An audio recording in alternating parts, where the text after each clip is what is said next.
Welcome to Spotlight. I'm Colin Lowther. And I'm Robin Basselin. Spotlight uses a special English method of broadcasting. It is easier for people to understand, no matter where in the world they live.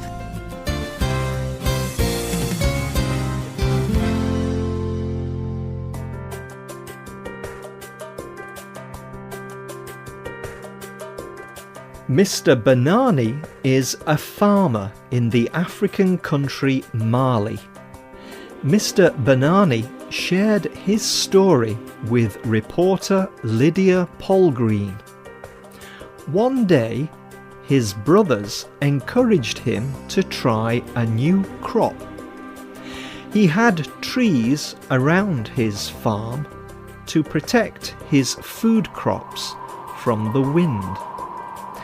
The trees dropped poisonous black seeds, but they did not seem to have any other use. But Mr. Banani's brothers wanted him to plant these trees in his field. They said that these seeds could make oil to power a generator or vehicle. And they also said that with these seeds, Mr. Banani could make a lot of money. So what was this amazing plant?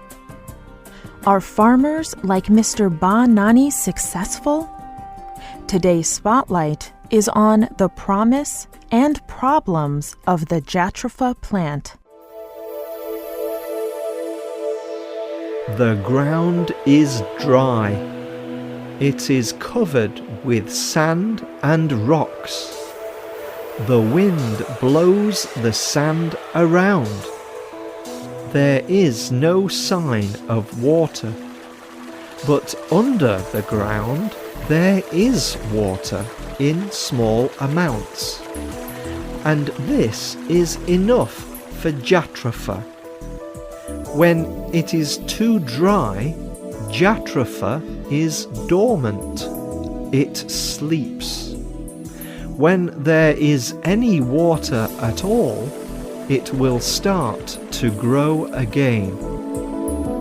Jatropha is a small tree, about 3 to 5 meters tall. However, when conditions are good, it can grow as high as 10 meters. Its large green leaves fall off in the winter. It produces white flowers and fruits several times each year. And when people crush the seeds, oil comes out. This oil is very useful. For the last several years, scientists have been using Jatropha seeds to make biofuel. Fuel is something that everyone uses. The most common fuel in the world is oil. Oil powers most of our modern life. As gasoline, it powers cars, trucks, and airplanes. It also powers machinery. People use it to create electricity too. But traditional oil has many problems. It is taken from the earth through mining. Once it is used, it is gone. There is a limited amount. It is only found in some places, and it can be dangerous. Miners can be hurt or killed, and it causes serious pollution. Some people have suggested that biofuel could be the answer to this problem. Biofuel is oil that comes from other resources, like the Jatropha plant. The seeds from 1 hectare of Jatropha can produce as much as 600 litres of oil. This is when conditions are good, with enough water and sunlight. Even when conditions are less good, the same area of Jatropha can produce about 200 litres of oil. Oil grown this way is renewable. That is, it can never be used up completely. People can always grow more Jatropha seeds. And it is not dangerous to grow or harvest the oil. Scientists combine this plant oil with traditional oil from the ground. This is biofuel. People are already using Jatropha oil in the Philippines. In India, it helps to power a train that runs from Mumbai to Delhi. There, Jatropha plants grow by the railway line. In New Zealand, one airline has tested the use of Jatropha oil. The plant grows well in South America, and the oil from the seeds is used in South America's largest country, Brazil. Oil from Jatropha is also used in Mali in Africa, and there are plans to use it in Namibia as well. Jatropha can grow in many places, even in poor soil. It can live for over 50 years. It can survive long periods without rain.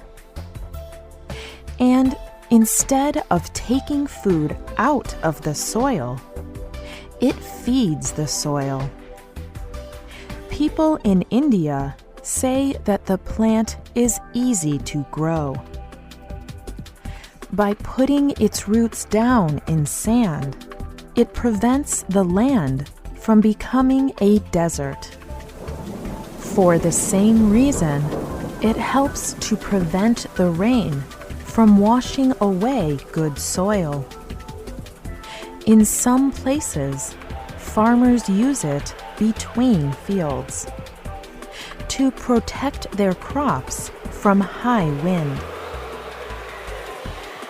You may think that Jatropha is the perfect plant. It is easy to grow. It provides fuel and food for the soil. It can grow in many kinds of soil, and it can survive when there is no rain. So why is development so slow? And why did one of the world's major oil companies stop supporting a project which involved Jatropha?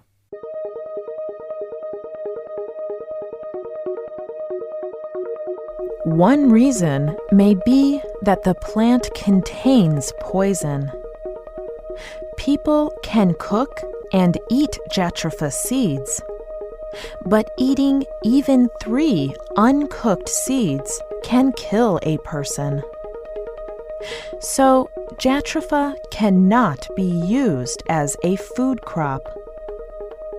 In Western Australia, the authorities banned one kind of Jatropha in 2005 because it contained poison. But the Australians had another reason too. They said that the plant was invasive.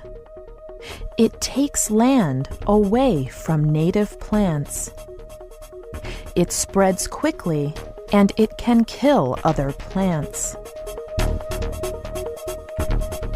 There is another problem.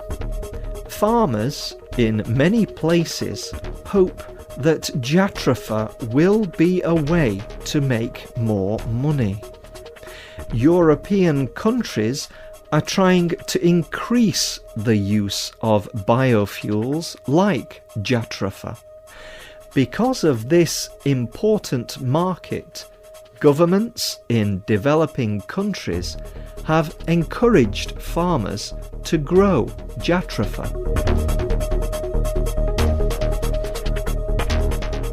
Jatropha does grow well in dry conditions. But Jatropha produces the most oil when it can drink a lot of water. And people have mainly encouraged it in places without much water. So it has not produced as much oil as scientists promised. This has led major oil companies to stop their support of Jatropha. In places where it is grown, Jatropha crops have taken water and land away from food crops. Farmers grow Jatropha instead of much-needed food crops.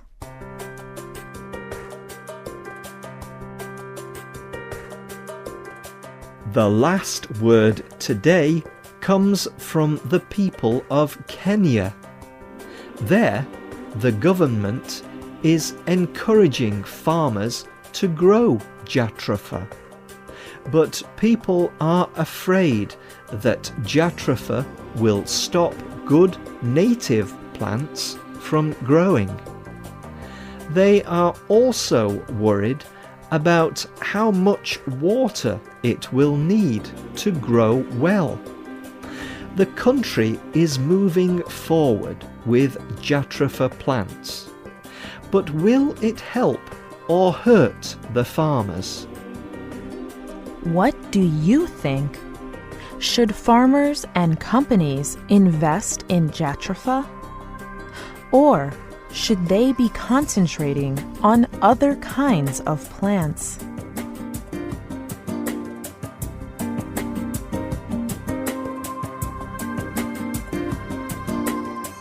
The writer of this program was Sheila Godwin. The producer was Nick Mangels. The voices you heard were from the United Kingdom and the United States. All quotes were adapted for this program and voiced by Spotlight. You can listen to this program again and read it on the internet at www.radioenglish.net. This program is called A Plant for All Seasons. We hope you can join us again for the next Spotlight program. Goodbye.